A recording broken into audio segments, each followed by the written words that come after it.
feels to be ages, but 3 months. How good does it feel to be back? I was quite enjoying my little holiday actually. No, it's nice to see everyone, and obviously it's a good group to be with, and they always make things quite entertaining and interesting, this group of players. So no, it's been good. It's been nice to get out of the house. What did lockdown look like for Darren Sarll? Was it on the players all the time, or on you and them? No, I hardly spoke to them. I'm not like that. I'm not one for Zoom calls and things. It's not really my style. They're grown men. If they needed me, they could ring me whenever they needed question answering or an update. Apart from that, we had no updates ourselves, and I'm sure supporters listening will know it was very hard to get updates out because there was nothing to tell anyone. So lockdown to me was I spent time with my family for pretty much the first time. I realised that I could spend more than a couple of hours with my wife, which was always handy.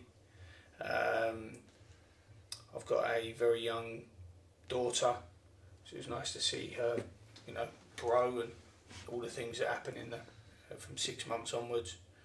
And then all I tried to do, hopefully everyone's noticed how fit and lean I'm looking, is try and go running and try and go for a run every day and do all of that sort of stuff to keep my mind sort of busy. And then you got the things like, I speak to the staff every day. We started looking at maybe potential recruits and what would the playoffs look like, what would the training program look like, how will we work around the difficult situation geographically, etc, etc, etc. The buzzword at the moment is unprecedented. How do you approach such an unprecedented game with 4 months pretty much leading up to it? 4 weeks, you mean? Oh yeah, well 4 months since March, but... Yeah, we just get back to training. I mean, you can do all the road running in the world, but nothing replicates playing football. So you come back, you play football, you have to work through these protocols and these safety procedures that the elite sport have put in place, and the government, and obviously the EFL have had to follow it, the Premier League, and now us. So you work through that, and look, it doesn't matter how many road runs they've done and how many times Jimmy Smith's posted his 5k times on Instagram, some other nonsense like that. It's as soon as the balls come out, your body is being tested and moved in a completely different way. So, we've just tried to get back into having the ball, any running with the ball, any sort of twisting and turning, do it with the ball, because that's the one thing they've not had. And we prepare as we have to. The good thing for us is that we've played largely this, utilised a similar formation and strategy for the majority of the season. We've not been one to chop and change.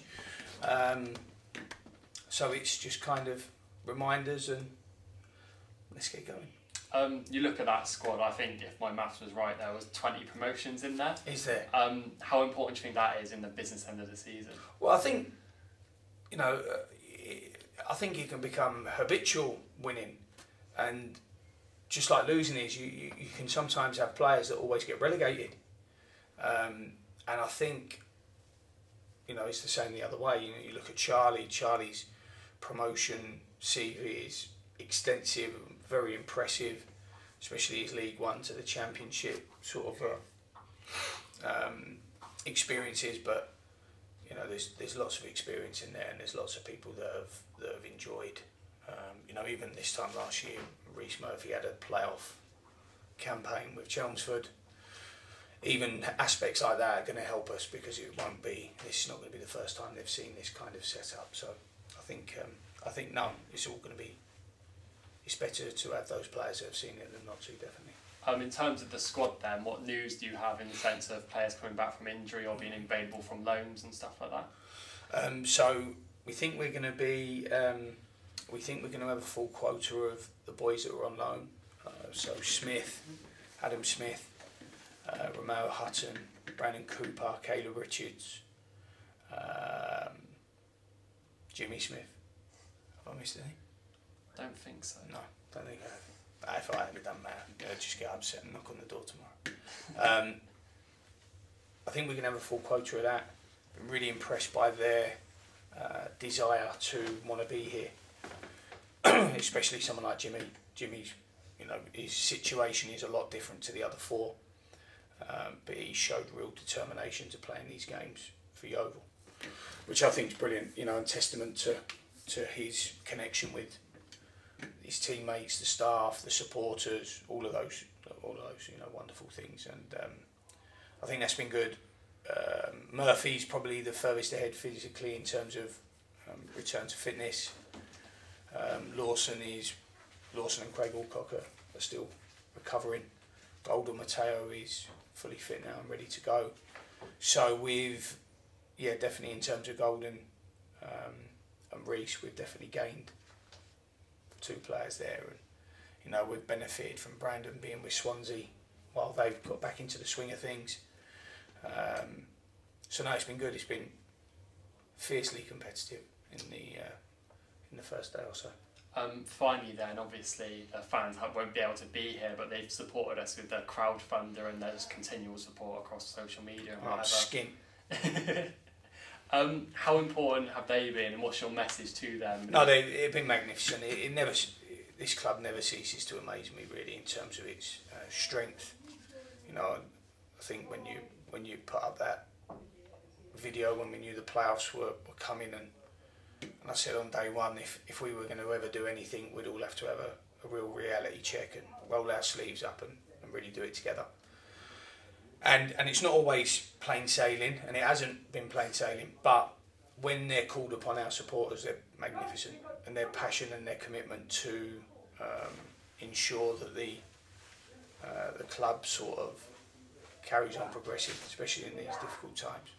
It's been incredible, and I know Scott, you know, a message from Scott would be that, you know, to thank everyone. And I think that those kind of actions and gestures, I think they're as strong for the players and the staff as them being here in the stand, because we're all human beings and we all feel the weight of someone's generosity or charity or good nature by donating to ensure that we have a job at a club. You know, that's from them. So that will be very much carried with us in the playoffs, and I'm very conscious of ensuring that, you know, when I've watched lots of these games behind closed doors, sometimes the game looks like a bit go through the motions. Maybe I haven't got the same intent as I had under crowd. I'm very conscious of being able to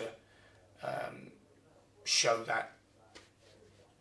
those thanks through our play, through our commitment to our play. So that'll be very much in the back of our mind. But I think, you know, I crowdfunded for a few local people or clubs, and I think Somerset in general, I think it's a brilliant county for support, absolutely brilliant county for supporting each other. And hopefully when we get to this next stage of maybe next season, regardless of the league we're in, you know, it'd be really nice if Somerset came together and we had all of these games, you know, that we could support each other. And Yeovil being the biggest club in Somerset, you know, we need to be at the forefront of trying to drive the community football package on, and that's something I'm very, very sort of excited to do.